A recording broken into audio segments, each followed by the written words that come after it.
சர்வமங்கலம் சாஷா மங்கள தீப வாராகிய பிரசோதி அது அனைவருக்கும் வணக்கம்.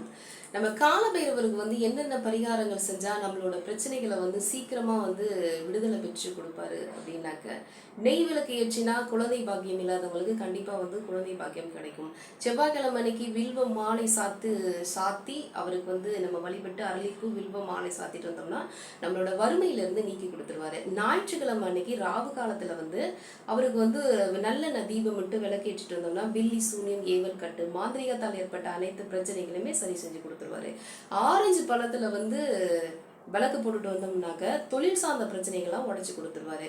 அதே மாதிரி எலுமிச்சம்பழத்துல விளக்கு போட்டுட்டு வந்தோம்னாக்க பூமி, அதாவது நம்மளோட இடங்கள் ஏதாவது விற்காம இருக்கு, இல்ல இடத்தால ஏதாவது பணப்பட்டுவாடை ஏதாவது நடந்துட்டு இருக்குனாக்க அதை சரி பண்ணி கொடுத்துருவாரு. பணம் திருப்தி அடையல, இடம் வாங்கி ரொம்ப நாள் கிடக்கு, அந்த இடம் எலும்பல, அப்படியெல்லாம் இருக்கிற அந்த இடம், அதாவது பூமி பிரச்சனைகளை அந்த எலுமிச்சம்பழம் விளக்கு சரி பண்ணி கொடுத்துரும்.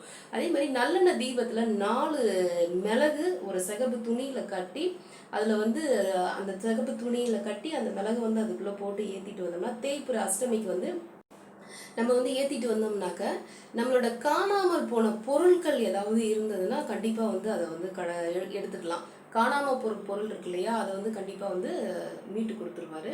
அதே மாதிரி அன்னாசி பழத்துல தீபம் ஏற்றினோம்னாக்க அன்னாசி பழத்துல தீபம் ஏற்றினாக்க சத்ரு சம்ஹார சக்திகள் பெறலாம். அதாவது சித்தர்களோட ஆசீர்வாதத்தை கொடுக்கலாம்.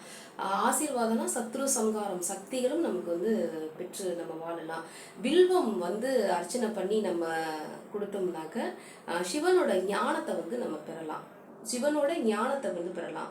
என்னைக்குனாங்க அஷ்டமி நான் சொன்னது செவ்வாய்க்கிழமை வில்வ மாலை இட்டு வந்தோம்னா வறுமை நீங்கும். ஆனா அஷ்டமிக்கு வில்வ மாலை இட்டு வந்தோம்னாக்க நம்மளோட சிவனோட ஞானம், அதாவது சிவபெருமான் கிட்ட இருக்க அந்த அருளை அவர் தானமாவே கொடுப்பாரு.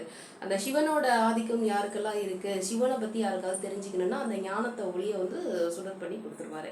அதே மாதிரி பாவக்காய் இருக்கு இல்லையா, பாவக்கால விளக்கு ஏற்றணும்னா நம்மளோட குடும்பங்கள் முன்னோர்கள் செஞ்ச பாவங்கள் கண்டிப்பா ஒரு தீர்வு கிடைச்சிடும். பாவக்காய் இருக்கு இல்லையா, பாவக்காய்.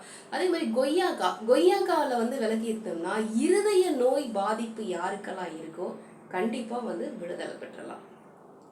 இருதய நோய் யாருக்கெல்லாம் பாதிப்பு இருக்கோ அவங்க எல்லாமே கண்டிப்பா விடுதலை பெறலாம்.